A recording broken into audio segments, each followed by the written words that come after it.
so much for being here. I see a lot of faces, but also see a lot of new faces, which is always exciting. In order to round your roster out, so to speak, sometimes you have to look outside the family company. What are your plans? Do you plan to turn it over to your children? Do you plan to sell it? One of the first conversations I have with a new client that comes in and says, Mr. Barnes, I want to form a company. I'm going to build widgets. And we go through all the things. And one of the last things I say to him is, what is your exit strategy? The first day on the job, they're on a truck or they're in the warehouse and it's announced, but it's then, oh, by the way, Johnny, Troy is going to ride with you today, or Kim, Sean's going to be with you today. And will you please teach them how to do this job? Well, yeah, they work beside the guy, but what if the guy on the forklift say, he ain't got it? I've made every mistake you could possibly make because I didn't have a mentor. But I just really had a passion for this. I want to talk to you today about why most estate plans don't work long term. Most of your estate plans will not work long term. So one of my first projects was to engage the family in a process by which we said, okay, what is going to be our structure? You got to have some structure. How do we relate to each other as business owners? And one of the things that came out of that was this real need in the marketplace, if we want to call it that, where to share best practices for family businesses in order to make them more successful. I absolutely loved hearing from Ken Williams and his family. Very clearly, the family values. 5 years out from retirement, this is a time where the retiree really needs to shift their mindset.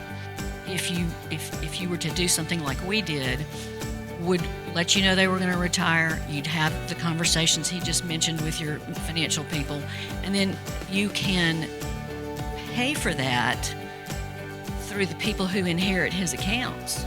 Passing down the legacy of the business, making decisions, making hard decisions, and having tough conversations.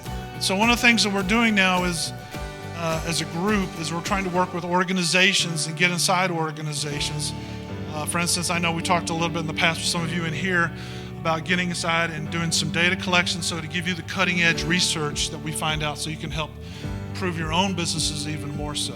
As my brother-in-law retired, we selected a new CEO, and she's a woman, and she has the job because she was the best person.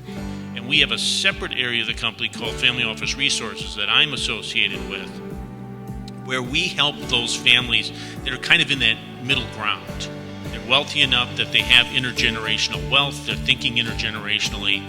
And so with those families, we create a virtual family office. We have the things that they can't afford to have. On the day-to-day communications or whatever, whether it's the weekly meetings or we'll take a trip, we go to one of the warehouses together and we have that opportunity to communicate, and that's where we can be kind of raw, where I can be like, hey, when we're going to this meeting, you need to know what I've been working on. For the younger generation, it's really important to honor and respect that generation above you, because they have clearly done things right and made things work to get the company to where it is. You have to love what you do in family business.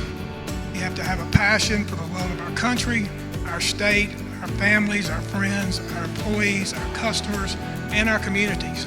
So the real question for us is, how do we sustain our business and your business for the future, even through times of pain? We cannot rely on a nostalgic past as a business model for the future, can we?